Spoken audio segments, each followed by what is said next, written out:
It all started one cloudy Saturday afternoon when I first met Jason. My daughter Olivia had been dating him for a few months, but he'd never come around the house until that day. I had heard his name countless times in passing conversations, usually when Olivia was gushing about how funny, polite, or smart he was, but I never expected to feel anything unusual when I finally met him in person. I was wrong. The moment I opened the door, my heart did something it hadn't done in years. It skipped a beat. Jason was tall, with sandy brown hair, calm green eyes, and a smile that could disarm even the most guarded person. He wasn't flashy or loud, just confident and kind, with a quiet charm that made you want to hear everything he had to say. When Olivia introduced us, I smiled politely and shook his hand, pretending I wasn't slightly thrown off by his presence. I told myself it was nothing, probably just a passing impression. Over the next few weeks, Jason started spending more time at the house. Olivia was in her senior year of college, living at home while finishing her degree, and Jason had just graduated. He was respectful and never stayed over too late, always greeting me with a warm hello and helping clear the table after dinner. I appreciated how he treated Olivia like she mattered. As a mother, that was all I could ask for. But somewhere in the middle of all those family dinners, casual conversations, and shared laughter, something shifted inside me. I tried to ignore it. I busied myself with work, made plans with friends, even signed up for a pottery class to keep my mind occupied. Still, the thought of Jason lingered, showing up at the most inconvenient moments. I felt guilty. Olivia was my daughter, and I had no business thinking about her boyfriend in that way.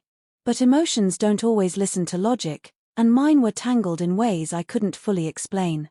One evening, Olivia had gone out with friends while Jason dropped by unexpectedly to return a book she had lent him. I was sitting on the patio, sipping iced tea, when he appeared at the sliding glass door, holding the book in one hand and wearing that relaxed, easygoing expression of his. "Hey, Mrs. Caldwell," he said, stepping outside. "Hope I'm not interrupting anything." "Not at all," I replied, waving him over. "And please, call me Sarah." He smiled and took the seat across from me. We ended up talking for over an hour about books, life after college, family, and what he wanted for the future. He was thoughtful and passionate, speaking about his plans to start his own small business. His words weren't just intelligent, they were filled with ambition and kindness.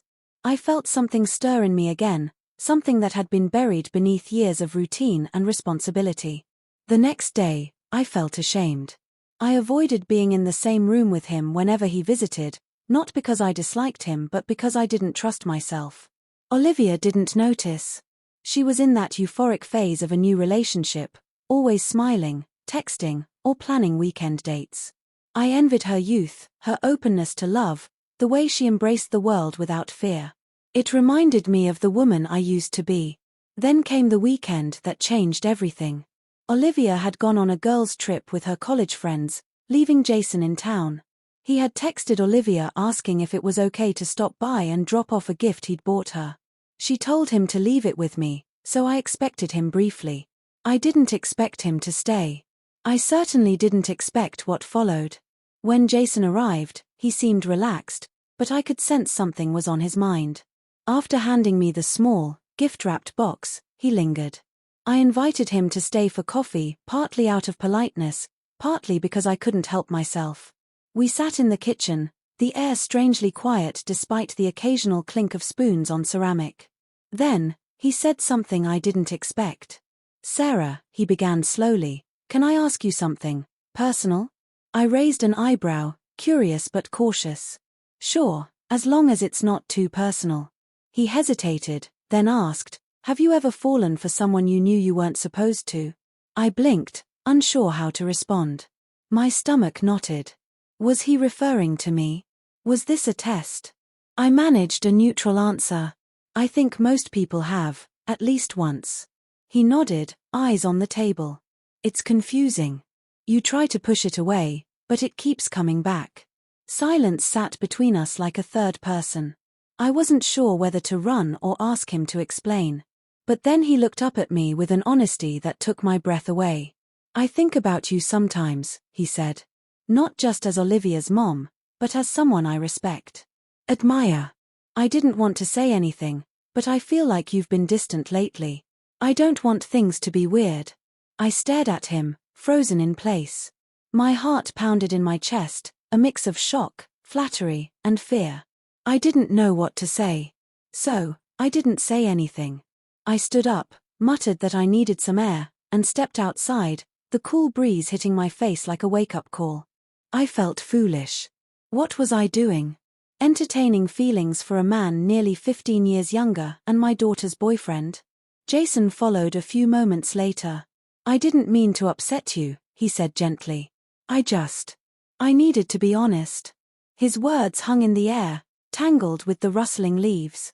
I turned to him, my voice shaking. Jason, you have no idea how complicated this is. Olivia is my daughter. You're with her. This can't happen. I know, he said quietly. But feelings don't just disappear because they're inconvenient. Neither of us moved. It felt like the world had paused, waiting for me to make a decision that could change everything. I wanted to be strong, to walk away, to pretend none of it mattered. But the truth was, it did. I hadn't felt truly seen in years. Not by my ex-husband. Not by anyone. Jason made me feel something I thought I'd lost, the sense that I was still alive, still capable of being wanted. But I couldn't be that woman. Not at the expense of my daughter's trust. I stepped back. Jason, I need you to leave. For now. He nodded, not arguing, not pushing, just understanding. And that, somehow, made it even harder. The next few weeks were excruciating. I saw Jason less often. Olivia mentioned he was busy, distracted. She didn't know why. I pretended not to notice. I focused on my job, on Olivia, on everything but the feelings clawing at the corners of my heart. I kept telling myself it would pass. And then, it did. Jason and Olivia broke up one quiet Sunday afternoon. She came home, tears in her eyes, and told me he'd ended it. He said he wasn't ready for something serious. Olivia was heartbroken. I comforted her, listened to her cry, and swallowed my own guilt. For days, I avoided thinking about what the breakup really meant. Months passed. Olivia moved on. So did Jason, or so I thought. I hadn't seen him since the breakup until one evening, I ran into him at a bookstore. He looked older, somehow more grounded. Hey, he said softly, as if testing the waters. Hey, I replied. We talked for a few minutes, catching up, careful not to mention the past. As we were about to say goodbye, he paused. Sarah, he said, I meant what I said back then. But I understand why nothing could happen. I nodded. It wasn't about what I felt. It was about what was right. He smiled, a bittersweet curve of his lips. Maybe someday, if things are different. Maybe, I said, knowing that life rarely gives us the chance to rewrite our stories.